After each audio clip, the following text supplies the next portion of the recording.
Halo teman-teman semua, perkenalkan nama saya Esther Monica Siregar. Saya merupakan mahasiswa dari Prodi Bimbingan Konseling semester 3.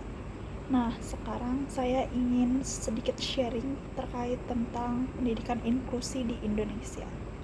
Indonesia masih dihadapkan dengan sejumlah tantangan dalam pemenuhan pendidikan bagi peserta didik yang mengalami kebutuhan khusus.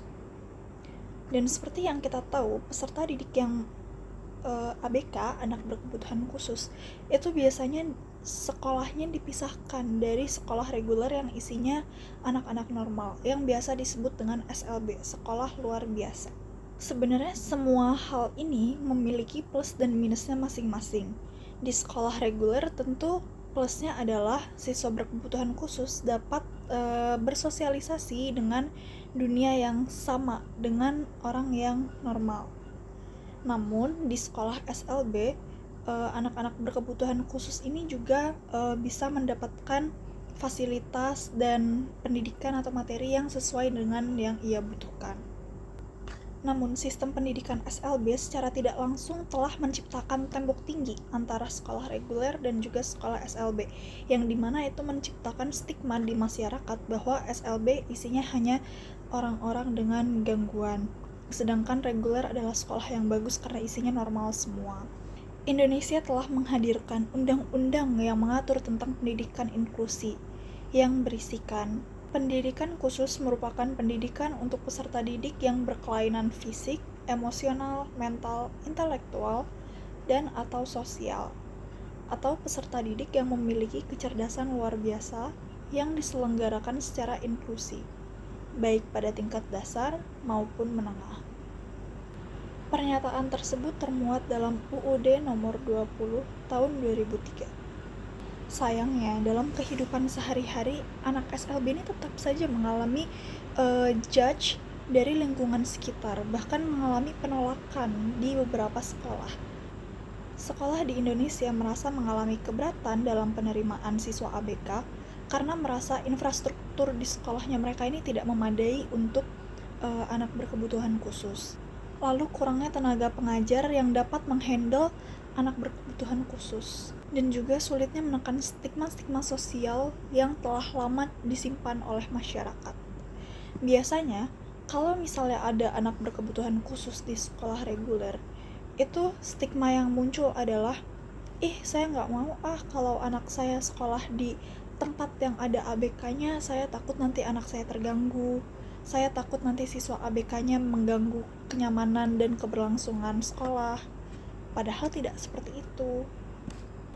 Orang tua dari siswa ABK juga merasa takut untuk menyekolahkan anaknya di sekolah reguler karena dikhawatirkan anaknya akan mendapatkan bullying dan tidak dapat mengikuti pelajaran yang ada dengan baik.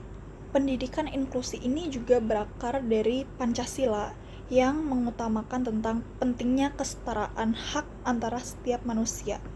Jadi, mau seseorang itu mengalami kondisi fisik yang kurang sempurna, tidak sempurna, atau bahkan yang sempurna, itu berhak mendapatkan hak yang sama.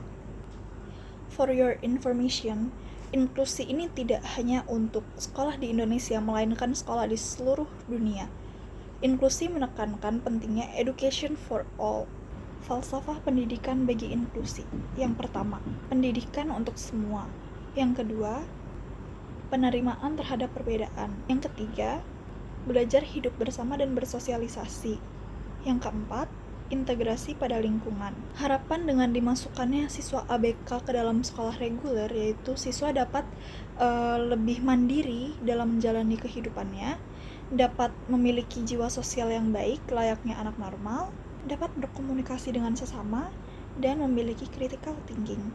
Sebenarnya sih kalau dibilang enggak tuh juga ya enggak ya. Sebenarnya Indonesia masih menerima siswa berkebutuhan khusus dalam sekolah reguler namun dengan sistem segregatif.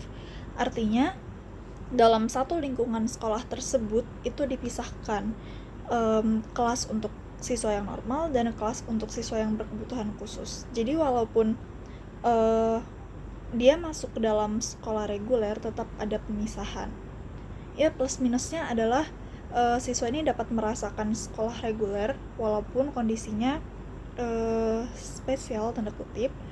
Namun minusnya adalah siswa tetap tidak bisa untuk merasakan sosialisasi dengan anak-anak yang normal. Dia tetap merasakan pemisahan antara normal dan berkebutuhan khusus dengan adanya sistem tersebut.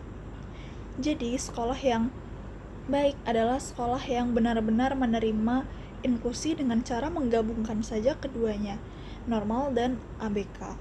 Jadi mereka dapat tumbuh bersama, berkembang bersama, dan juga mendapatkan pendidikan yang setara.